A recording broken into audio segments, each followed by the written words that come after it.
Hola, mi nombre es Florencia Zavala, soy de segundo B y hoy voy a hablar un poco de lo que es el proceso de socialización y lo que es la teoría del aprendizaje. Eran los dos temas que teníamos que elegir para después relacionarlos con lo que era el rol docente. Voy a empezar más que nada contando un poco qué es el proceso de socialización. Tiene varias etapas, cómo se da, la personalidad de cada uno, y después lo voy a relacionar más que nada con lo que yo creo que es importante a la hora de cumplir el rol docente, como dije anteriormente. El proceso de socialización es algo totalmente inacabado. Es algo que vamos formando, que nosotros vamos construyendo. Es un proceso de total construcción, es algo que no tiene fin. Más adelante voy a explicar bien, más o menos, con por qué fui diciendo eso. Se puede decir que en este caso el individuo y la sociedad están totalmente ligados en cada momento de la vida, ya que sin individuo no hay sociedad, y sin sociedad no hay donde pueda ser parte el individuo. Se tiene en cuenta mucho también lo que son los diferentes tipos de culturas, sociedades, y más adelante en el video ir contando un poco más sobre esto que estoy diciendo. El proceso de socialización es cuando el individuo se integra a un grupo social y la sociedad lo hace parte. En este caso, como dije antes, se tiene mucho en cuenta lo que son las culturas y sociedades. El proceso de socialización podemos decir que es algo que no es mecánico, tampoco es idéntico, y que nosotros somos seres sociales por naturaleza. Como estaba diciendo, que nosotros somos seres sociales por naturaleza. Dentro de la socialización hay lo que son etapas y diferentes procesos de socialización.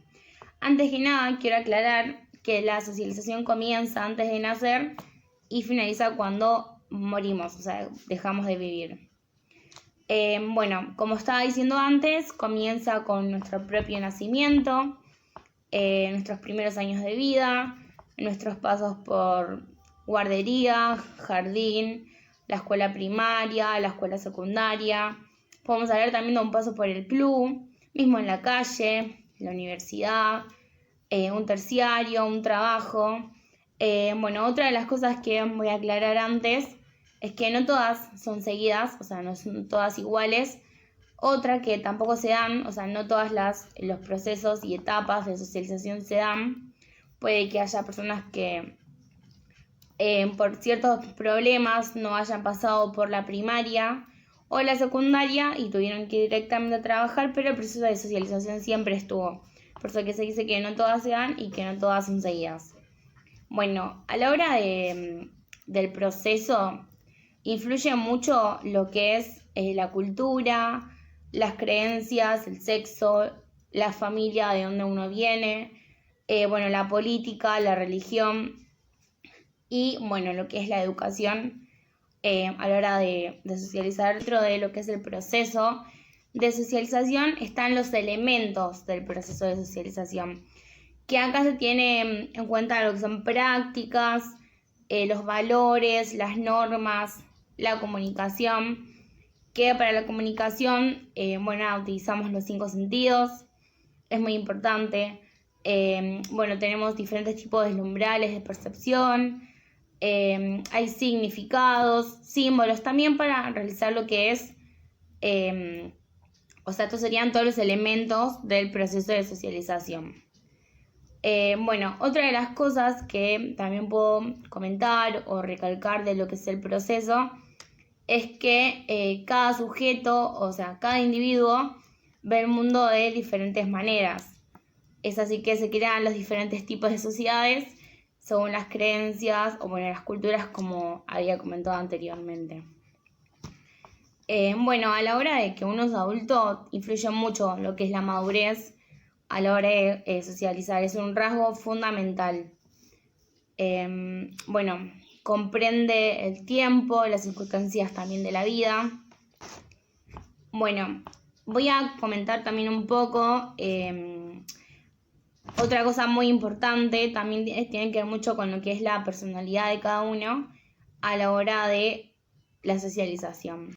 Bueno, es un producto social que es aprendido desde el núcleo mismo, con las personas que nos rodeamos, ya sea de las familias, amistades, la escuela. Se tiene mucho en cuenta lo que es las tradiciones también, los hábitos que tiene cada uno.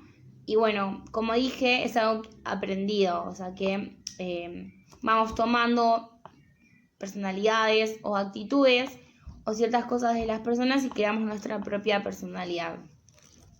Bueno, nosotros cumplimos un rol muy importante, ya que tenemos diferentes papeles que cumplir sin darnos cuenta, ya sea como estudiante, como profesor, en un trabajo como jefe, como trabajador también. Bueno, los roles se dan más que nada teniendo en cuenta la edad, la cultura, tiene mucho que ver, la época y las creencias. O sea, de acuerdo al rol que cada uno vaya cumpliendo, va a ir siendo parte de lo que fui nombrando. Además, la sociedad, algo que tiene muchos, los estereotipos. Los estereotipos son imágenes que nosotros mismos o imágenes que nosotros reflejamos en los demás o que vemos en los demás.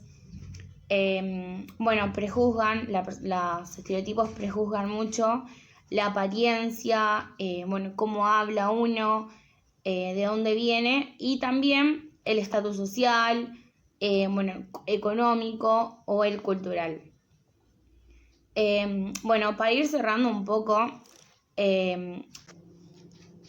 teniendo en cuenta todo esto que comentaba anteriormente, yo relaciono el proceso de socialización junto con lo que sería el rol docente, desde el lado dejarles en claro a los alumnos que ellos son parte de una sociedad, no importa cómo sean, de dónde vengan, el estatus social que tengan y las creencias, sino que podemos todos ser una sociedad y trabajarlo con ellos ya desde muy chiquitos, ya que es algo que lo van construyendo, que yo creo sumamente importante a la hora de comenzar a conocerlos y crear un grupo social, ya que dentro del aula o en el patio un conjunto de alumnos ya es un grupo social y están siendo parte de uno.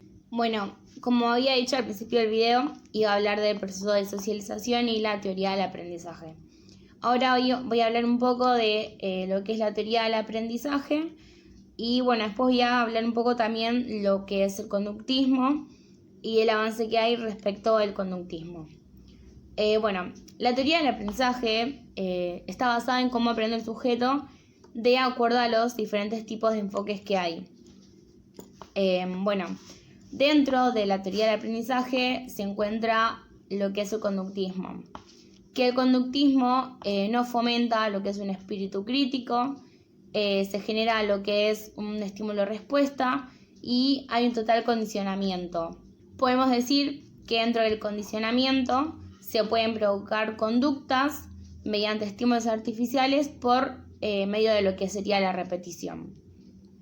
Dentro de la teoría del aprendizaje hay diferentes variantes de la concepción del aprendizaje, que son el asociacionismo, el sujeto cuando es tomado como tabula rasa y el privilegio de influencia ambiental.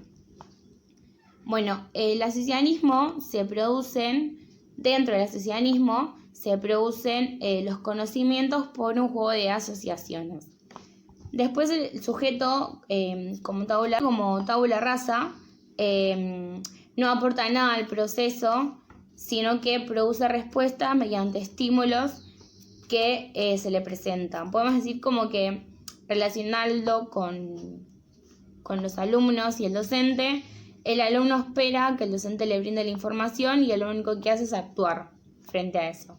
Y después está lo que es el privilegio de influencia ambiental, que es cuando el aprendizaje se ve reflejado o siendo copia de una realidad externa. Dentro de la teoría del aprendizaje también podemos contar y decir algo sobre la influencia escolar dentro del aula.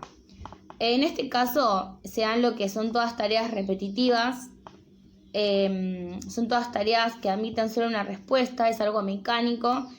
Podemos poner un ejemplo, las matemáticas, la física o la química, que tiene una respuesta exacta y que no le da al alumno el espacio a tener lo que sería una reflexión. Bueno, acá el alumno pasa a ser, es forzado a dejar de lado lo que es la espontaneidad, la individualidad, y se transforma en un sujeto totalmente escolarizado. Una de las teorías que también voy a contar un poco es la del proceso de el procesamiento de la información. Bueno, acá en este caso a nosotros, somos asemejados a una computadora, ya que también procesamos lo que es todo tipo de información. Cumple la función, que en este caso sería estímulo de procesamiento-respuesta, pero que dentro del procesamiento de la información es almacenar, ordenar y jerarquizar la información. De esto también se habla un avance respecto a lo que sería el conductismo, donde se reconoce la existencia de procesos cognitivos, como por ejemplo ordenar, jerarquizar y estructurar lo que es la información.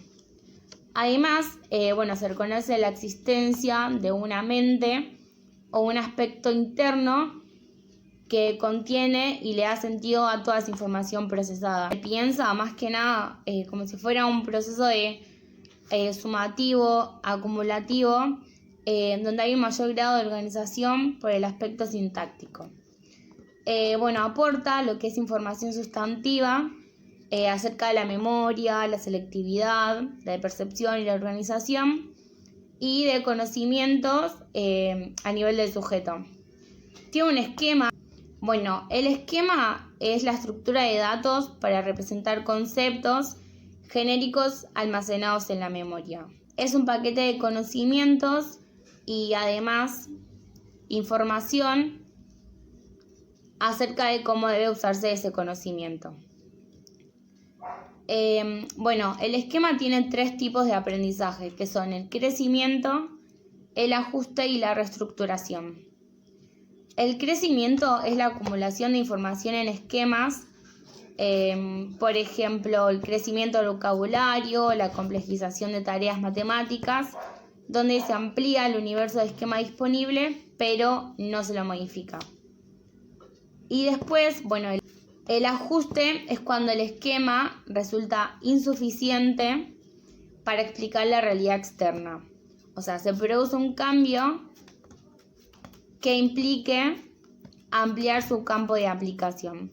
Y la reestructuración es donde se forman nuevos esquemas que comienzan siendo análogos respecto a los anteriores.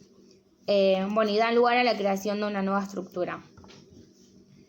La teoría del aprendizaje, desde mi punto de vista, lo que sería más la teoría del aprendizaje y el conductismo, quizás es algo que no trabajaría mucho a la hora de dar una clase, porque el conductismo lo que hace es que se haga lo que el profesor dice.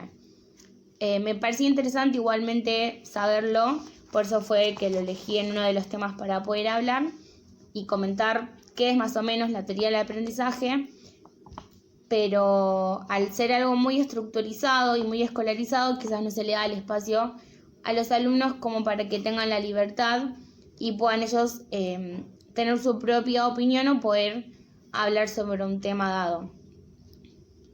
Yo elegí estos 2 temas porque, como dije anteriormente, me parecían interesantes y fueron 2 temas que más me quedaron de todos los que vimos en el año.